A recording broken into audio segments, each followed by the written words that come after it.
Hey guys, hope you're keeping well. Welcome back to another Shadow of the Erdtree video.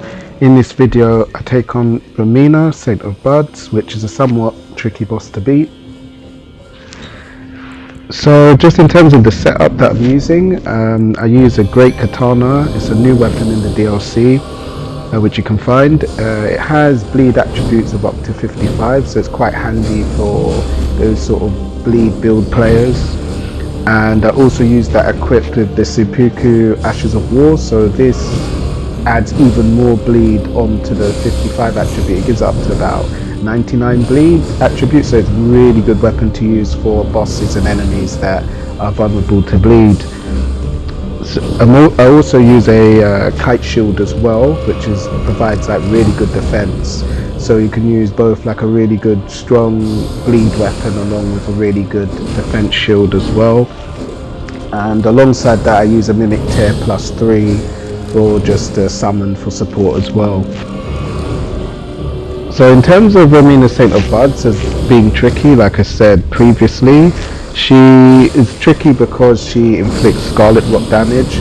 And what Scarlet Rot damage does, which is really annoying, is that it decreases the player's health bar over time by quite a lot. So you're not only dealing with physical damage from the boss, but you're also dealing with your health bar going down over time as well, which is it's two annoying things to deal with really. But there are items you can get. I think there are these sort of buds, things you can use to decrease the sort of effect of how the Scarlet Rot takes effect on the health bar and decreases it. So it's worth using. I actually think, funnily enough, I had some of these items, but I thought maybe save them and power through, since I think they're quite rare unless you can buy them. I'm not sure. So I didn't end up using any, funnily enough. But this would have been the exact perfect boss to use those items for anyway. So as I was saying before, the Scarlet Rot damage, it's the bar just above the health bar, just above the boss's health bar, which fills up. You want to keep that down as low as possible, or not even building up at all, which might be really hard to do in this fight unless you take it as a no-hit boss fight and you're able to do that. So there's my death against Romina Saint of Buds. Going back in, so immediately I used the seppuku Ashes of War. Like I said before, it increases the bleed attribute. And then I heal at the Site of Grace. It's a trick that I learned, that if you heal at the Site of Grace, you will take damage to your health from using the seppuku Ashes of War, but you will also heal back and also have time to have the effect of the seppuku on your blade as well. So it just saves time than running in, using the Mimic Tear as well and losing even more health, and then have to use 2 potions immediately right at the start of the boss fight. So this boss will have a number of delayed attacks and an aerial attack that you can see that's delayed. So the tactic here really is to get in close and do as many light attacks and allow bleed to just build up over time. And that's what I'm trying to do. So it has this slash attack where it does once, and then it does that attack with the centipede. And beware as well, because it's not only the main part of the boss, the lady human part, or not human but humanoid part, it's also the centipede and that sort of scorpion tail as well that you have to be aware of. So there's a number of things to watch out for along with the Scarlet Rot damage. That aerial attack is delayed and it will come crashing down, so you just roll just before it lands. And then now it does this attack where it's a phase transition and there's a number of butterflies it summons around, which visually looks really nice. And then those will explode and then inflict Scarlet Rot, so you want to be way out of their reach, like completely. And there's one slash and it backs away, and then it does this attack now. It summons these butterflies and does this, or flies anyway, and it does this 3-hit aerial attack, and the third, they're all delayed and then you can dodge all 3, but as you can see it will summon those flies there at the end of it, and then they will explode. So you have to be careful of that, because as I said, as the Scarlet Rot damage builds up, your health will decrease even more rapidly over time. So you just have to be wary of that. That's this weird cart rolling attack it does. You have to be wary of as well. There's a number of attacks, but mainly it's paying attention to the Scarlet Rot and doing enough damage really before it can just inflict enough Scarlet Rot damage on you, I guess. A somewhat tricky boss to deal with, but I wouldn't say it's the most challenging one I've faced in the DLC. I still think that's a Messmer at the moment. And there's second death.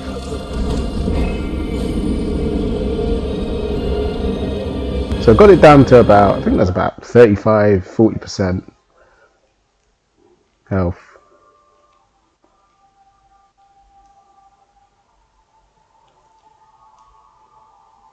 I'm just waiting for the next part to just load up. It shouldn't take, it won't be too long. And just feel free to just skip ahead from this part. And here we are. And I'll use the Seppuku Ashes of War straight away. And then I'll heal up at the Site of Grace, just to recover some health. And luckily it keeps the effect still going on the blade, which is useful. And then we go back into the boss fight. Summon the Mimic Tear, heal up quickly. And then the first slash and the second slash dodge and attack. Do that again. And the aerial attack comes down. I didn't. But now I've done a different approach. What I've done is I've used a two-handed dual wield just for more additional damage in both physical attack and bleed damage. We'll do more physical attack, if anything. And my Mimic Tear as well, which is a clone of myself for summons. And you can see how much that slash took off, that jumping archery took off chunks. And that's what we want. We want more. And you see the difference. Now we're getting stuns. We're able to stagger the boss. We're getting stuns or staggers, as people call them, or stuns. So it's really good. And then you can run up for a critical hit in that glowing part that it shows, that glowing part. So now it's about 50% health. The health is going down so far, a lot faster, which is what we want, especially before any Scarlet Rot or anything that can happens to us. Just rolling for some R2s, a couple of delayed attacks. We've got the critical hit, going for the glowing gold part. Got the stun, critical hit, and healing up. And then you can see the centipede attacks and the scorpion as well. So it's not just her attacks. You have to look at the whole thing attacks, so just have to watch out. And your one slash, and then she'll go for an aerial attack coming down, and then for another, so that's a third slash aerial attack, and then those butterflies will explode, or flies, or whatever they are, and they'll inflict Scarlet Rot, so we want to stay out of the way of that. I was trying to go for a jumping heavy attack, but with R2, but dodged out the way. Aerial attack come crashing down, I didn't dodge it. And the centipede hit, the tail, and the centipede again. One slash.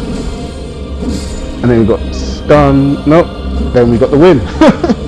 There we go. And that's Romina Saint of Buds defeated. So the main things to really to be mindful of is the Scarlet Rot build up. Having items that will alleviate that, which there are buds and stuff that will do that. I funny enough just thought I could probably power through it and maybe save it for another boss. This was probably the boss to use it for. And dealing and just being careful that don't just pay attention to the middle part of the boss, which looks humanoid, that attacks mainly. The whole thing will attack the whole thing. So you got the humanoid looking, or the sort of monster looking humanoid woman in the middle, and then you've got the centipede, and then you've got the tail. So it all attacks as one being. It's not just there on show. So just be careful of that. Be mindful of Scarlet Rot build up damage and any items that can alleviate that, because there are items that will specifically alleviate Scarlet Rot damage. I think there's armor that you can equip that will also stop build up of Scarlet Rot damage, and that will definitely help you out. So yeah, that's the Romina Saint of Buds boss fight. I hope you've enjoyed the fight and the breakdown, and I hope you're enjoying the DLC as well. I think this is somewhat a more tricky, gimmicky boss than it's still challenging, but nowhere near as challenging as I think as the Divine Dancing Beast Lion and Messmer. Messmer's been the most challenging so far, but they've all caused me to struggle. But it's been a journey. Thanks so much for watching the video. Take care.